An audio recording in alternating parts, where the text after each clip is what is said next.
Hello friends, welcome back to YouTube channel enjoy science. I am Anshika. आज हम start करने वाले हैं क्लास 10th के एक नए चैप्टर को, that is control and coordination. तो चैप्टर की शुरुआत में हमें ये पता होना चाहिए कि कंट्रोल एंड कोऑर्डिनेशन का मीनिंग क्या है और हम इस चैप्टर में क्या क्या चीज़ें पढ़ने वाले हैं। तो देखिए, ये चैप्टर नंबर 7 है जो आज हम शुरू करने जा रहे हैं। तो कंट्रोल एंड कोऑर्डिनेशन के अंदर हम क्या पढ़ेंगे? हमने लाइफ प्रोसेसेस चैप्टर के अंदर डिफरेंट सिस्टम्स स्टडी किए थे, उनके बारे में डिस्कस किया था कि किस तरह से कौन सा सिस्टम परफॉर्म करता है, क्या फंक्शनिंग प्ले करते हैं, वो किस तरह से फंक्शनिंग करते हैं। तो इस चैप्टर में हम ये पढ़ने वाले हैं कि जो हम सिस्टम्स लाइफ प्रोसेसेस चैप्टर में पढ़ चुके हैं वो उन सिस्टम्स को कंट्रोल कौन कर रहा है, किस तरह से उन्हें कंट्रोल किया जा रहा है और वो सारे सिस्टम्स एक दूसरे के साथ कोऑर्डिनेट होकर किस तरह से फंक्शनिंग परफॉर्म कर रहे हैं। तो चलिए शुरू करते हैं। चैप्टर शुरू करने से पहले हमें कुछ टर्मिनोलॉजीज का पता होना चाहिए। जो फर्स्ट टर्मिनोलॉजी है that is reflex action. Reflex action, तो मैं आपको बताती हूँ रिफ्लेक्स एक्शन क्या होता है।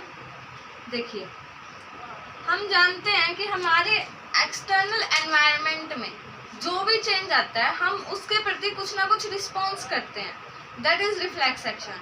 मान लीजिए मेरे पास एक गर्म पानी का गिलास रखा है, मुझे नहीं पता वो गर्म है या ठंडा है। जब मैंने उस पानी के अंदर अपना हाथ डाला तो मैं क्या करूँगी? एकदम से हाथ हटाऊंगी।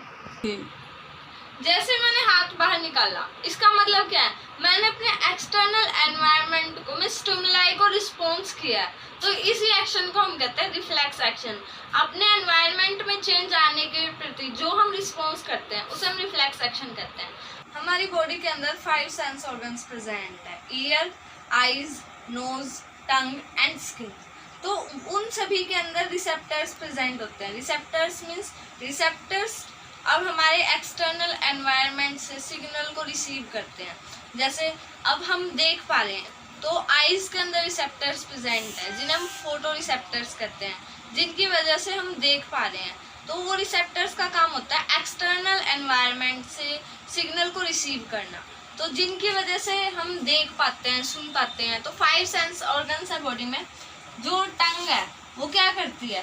टेस्ट का काम करती है, स्किन फील का काम करती है, और आईज सी का काम करती है, हमारी देखने में हेल्प करते हैं। एंड हियर के लिए ईयर्स हैं और स्मेल के लिए नोज। ठीक है, तो इन सभी के लिए जो रिसेप्टर्स प्रेजेंट है उनके नाम मैंने आपको आगे लिख के दे दिए। जैसे स्मेल के लिए जो रिसेप्टर्स प्रेजेंट है हमारी बॉडी में वो है olfactory receptors, these are present in our nose. And ears के लिए फोनो रिसेप्टर्स। ठीक है, याद रखिएगा, ईयर्स के लिए फोनो रिसेप्टर्स, आईज के लिए फोटो रिसेप्टर्स, जो हमारी बॉडी में क्या करते हैं? लाइट के सिग्नल को रिसीव करते हैं। The next is for feel, tango receptors कहते हैं जिसे। एंड गस्टेटरी रिसेप्टर्स, जो कि हमारी टेस्ट में टंग के अंदर प्रेजेंट होते हैं।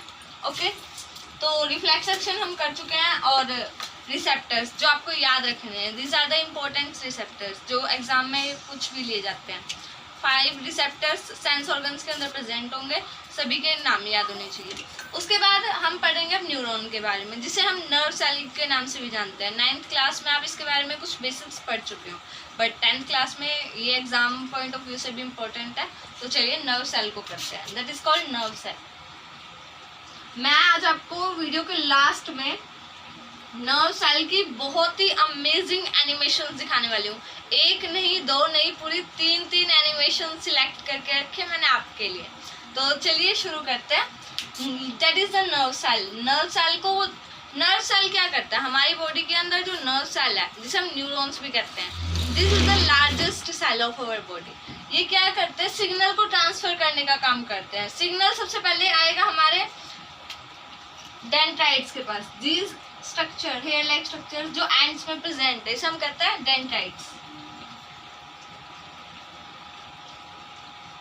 डेंड्राइट्स जो सेंटर में प्रेजेंट होता है इसे हम कहते हैं nucleus, that is called nucleus. और ये जो स्ट्रक्चर, ये जगह आप देख रहे हो, this is called cell body, और साइटोन भी कहते हैं हम इसे। सेल बॉडी और साइटोन।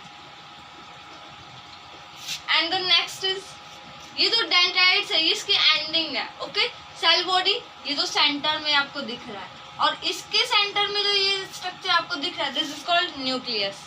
उसके बाद ये वाला जो स्ट्रक्चर है इसे हम कहते हैं axon, this is called axon. And the last ending part that is called nerve ending,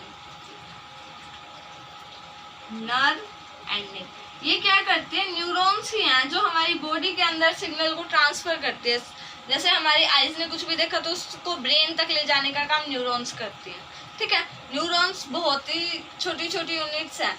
अब क्या होगा, न्यूरॉन्स के अंदर सिग्नल का ट्रांसफर किस तरह होता है, सबसे पहले मैसेज आएगा डेंड्राइट्स के पास, उसके बाद एक्सोन के थ्रू नर्व एंडिंग, और फिर इसके बाद एक नई न्यूरॉन होगी, नर्व सेल होगी।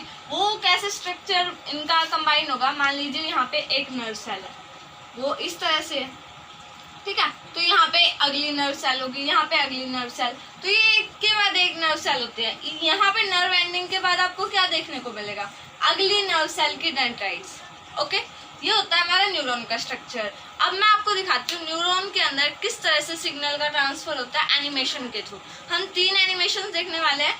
फर्स्ट में मैं आपको फोटो भी दिखाऊंगी, उसके बाद ये जो स्ट्रक्चर आपको दिख रहा है न्यूरॉन का, इसके अंदर सिर्फ न्यूरॉन के अंदर सिग्नल किस तरह से ट्रांसफर होता है, सबसे पहले डेंड्राइट से, फिर एक्सोन, और फिर नर्व एंडिंग में, और फिर मैं आपको अलग अलग न्यूरॉन्स के बीच में, मीन्स 2 न्यूरॉन्स हो गए या फिर बहुत ज़्यादा न्यूरॉन्स के बीच में इलेक्ट्रिकल फॉर्म में सिग्नल किस तरह से ट्रांसफर होता है वो दिखाती हूँ। तो चलिए देखते हैं। तो देखिए सिग्नल किस तरह न्यूरॉन टू न्यूरॉन पास हो रहा है, कितनी बेस्ट एनिमेशन है ये।